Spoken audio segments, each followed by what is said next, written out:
Hello and welcome to ANSMLS second episode of the podcast series. I'm Dr. Ashwini Kumar Nepal. I'm the president of American Nepal Society for Medical Laboratory Science. American Nepal Society for Medical Laboratory Science, or ANSMLS, was established in 2023 and is currently registered in Ohio.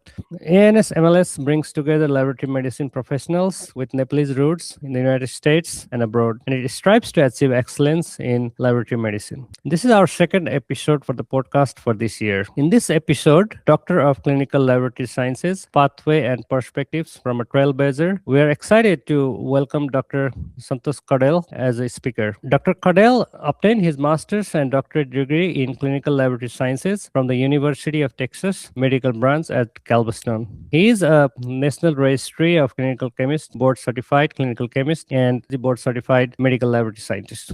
Dr. Kadel is the Clinical Diagnostics Program Manager at Christiana Care. In this role, Dr. Kadel oversees technical and clinical and scientific aspects of laboratory testing. He serves as the co-chair of the Educational Committee in the Department of Pathology and Laboratory Medicine at Christiana Care and coordinates the educational activity, including pathology elective for medicine residents. Thank you, Santosh, for joining us today. Thank you, Dr. Nepal. That was quite an introduction. I appreciate everything you said about me, my career, and my educational journey. I am very happy to be here in this podcast with ANSMLS, and I look forward to sharing my thoughts and perspectives about DCLS program today.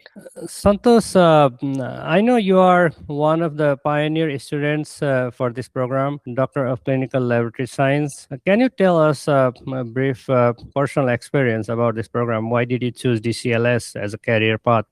That's a great question, Ashwini. Yes, to be exact, I am the third graduate from DCLS program in the US. Before me, there was Dr. Brandy Gonzalez that graduated from the Rutgers program, and then Dr. Rajkumar Rajendran graduated 1 hour before I did from the UTMB program. Actually, I should say he defended his thesis before I did mine. Regarding DCLS, right from the time I started as a medical laboratory scientist, my dream was to become a medical director of laboratory someday. And as we all know, in the US, there are only two pathways for becoming a laboratory medical director at a high complexity lab. The first one is to go to medical school and complete the residency in pathology. And then the second track is to get PhD and then get some fellowship where you can obtain the required experience. And then after that, you can sit for one of the 10 boards recognized by Health and Human Services. And then that qualifies you to become a laboratory medical director. However, right from the early 2010, I knew that DCLS was in formation, conceptualization, and as a DCLS, we would be able to serve as medical lab director. We also call them CLIA lab director, and that got me very excited. I wanted to be the person that not only oversaw the lab test, but also bridged as a liaison for clinicians in the hospital, and that is exactly what the medical director of the lab does. Thank you for explaining your interest to the program. And academic laboratory director is an exciting path to be in laboratory medicine. And with the DCLS program getting more and more interest, what do you think had changed in the field since last 10 years, since this program was started?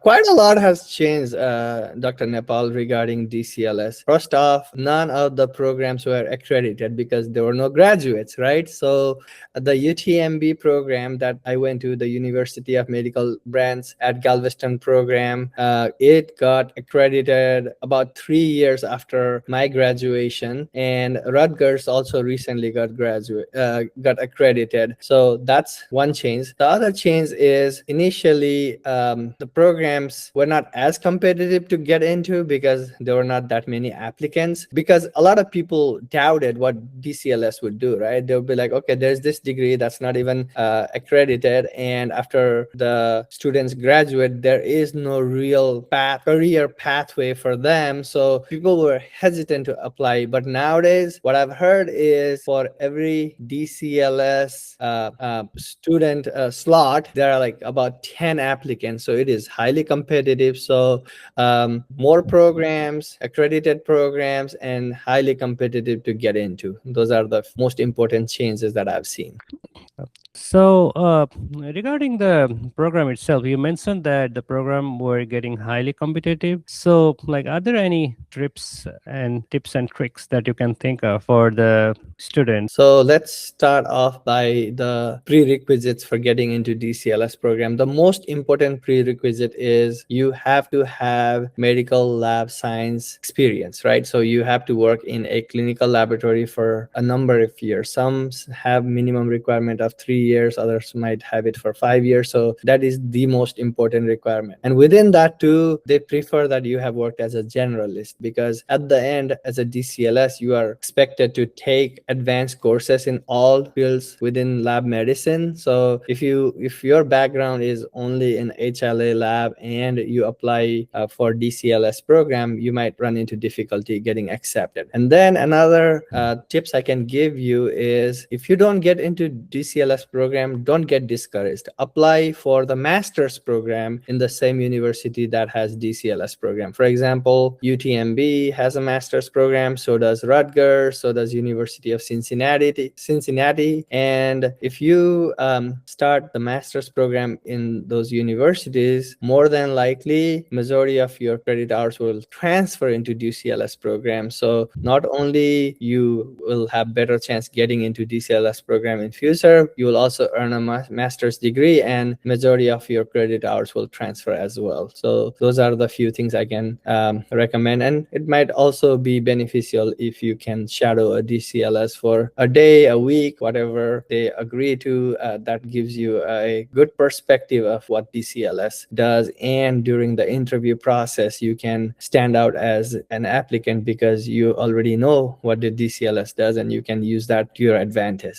Most of the DCLS graduates, so they are either employed full time, or like they do it like on school, or how does that work? So different programs have different modalities regarding this. At UTMB, majority of my colleagues were full-time employees, and most of our education was virtual, and we were expected to be on campus in Galveston for the DCLS residency, which was like 4 to 6 months long. And during that time, we were expected to be on campus and working alongside with pathology resident and even medicine residents in the John Seeley Hospital in Galveston. I know that at Rutgers, they do the didactic portion for 3 years, and then on the 4th year, they have a whole year worth of clinical rotation at affiliated hospitals. I believe there's one in Georgia, and they have multiple others. So yeah, different programs have different modalities, and the expectation is that the didactic portion can be completed virtually and while you are employed full time. How do you think it will benefit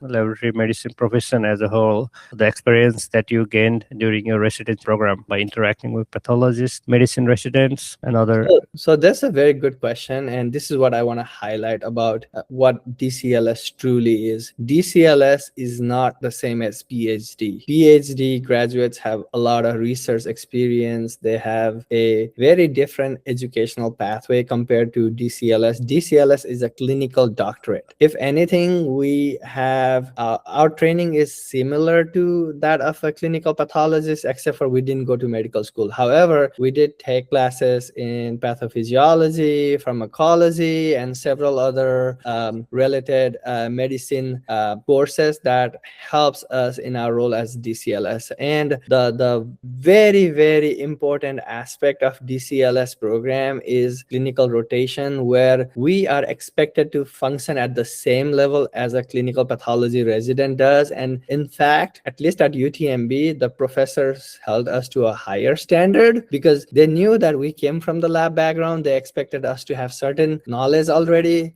For example, in the hematopathology rotation, some residents were still like not still but just learning to do the antibody ID workup, and we were expected to teach them how to do that. Same with coagulation. Okay, the pathology resident would understand the pathophysiology aspect of coagulopathies just as well as we did, if not better. However, when it came to which test to pick and what the limitations of each methods were and what could cause a falsely elevated result or falsely decreased result, we had a clear strength over them, and they would lean on us for providing those answers. So it was an amazing, the residency program was amazing time where we learned so much, and we're also able to share what we've learned with the faculty as well as other residents. How do you think the DCLS professionals will shape the future of laboratory medicine with those aspects of residency training and didactic courses and with the vast experience in laboratory medicine? That's also a good question. As we all know, lab records make about 70% of the EMR, or the other version of the story is 70% of clinical decisions are made based on lab results, right? Lab data is very powerful, and we not only know how lab results are produced, but we also know how to interpret it and how to help the physician. In my role as the clinical diagnostic program manager, and also recently I was the clinical architect of lab medicine and clinical chemist, a number of times every day I am helping physicians order right lab tests, interpret lab results, and even like providing them some kind of consultation on what the differential diagnosis could be based on lab results. They have seen the patient at bedside, so they know the clinical aspect of patient care way better than I do. However, if they can tell us what the key features of the patient's clinical condition is, then I can correlate with all the lab tests that has already been run and what additional lab tests that could be run to get a complete picture of patient's clinical condition. And that is very much appreciated. So more and more medicine is going to be a multidisciplinary process, and pathology, and even within pathology, clinical pathology is going to play a central role in patient care. And we have already seen that by the integration of several of us DCLS graduates in American healthcare. And also, Santos, for the future engagement of DCLS, like there are also some task forces and subcommittees in professional societies. How do you think these task force and subcommittees should be working? And do you have any suggestions for ANSMLS to like provide further guidance to the profession regarding the DCLS program? Dr. Nepal, I have seen a great progress in terms of how DCLS is being viewed in this day and era. You might recall once upon a time, ADLM, formerly AACC, was not that warm about DCLS, but things have changed. And now I see my friend Lashonda Bryce in every ADLM committee that has anything to do with DCLS or has anything to do with lab medicine or even like population health, minority care, those kind of things. So more and more DCLS are being recognized by many professional society. We've yet to win recognition to the fullest from the College of American Pathologists. I hope that it also changes soon. And regarding other societies such as ANSMLS, it is a good idea to be in the forefront of bringing visibility to DCLS, because at the end of the day, DCLS is the terminal degree for medical lab science and for our profession. And if we can promote that degree and engage DCLS graduates like myself, like Dr. Sanam Koirala, and bring visibility, then it is better for the society members. This conversation will definitely help our society members to become engaged with the DCLS program overall and DCLS graduates. Finally, like, do you have any suggestions for people trying to enter into the laboratory medicine field or starting out right at the high school, like what they should look like MLT graduate or MLS graduates, like what programs are out there and how they can shape their career? Sure. What I can say is medical lab science profession as a whole is definitely in a existential crisis right now. More and more baby boomers are retiring from the workforce, and the number of programs out there, the number of students going into medical lab science program and graduating out of the program are not, it's not increasing. So the balance is definitely lopsided. I know many programs offer scholarships. They offer some kind of job placement service. They even have ties with local and regional employers to attract students, and still they are having a difficult time. What I can say is medical lab science is a humble profession, and back in the days, if you went into this profession, you could someday become a lab supervisor, lab manager, lab director, maybe vice president of laboratory if it's a big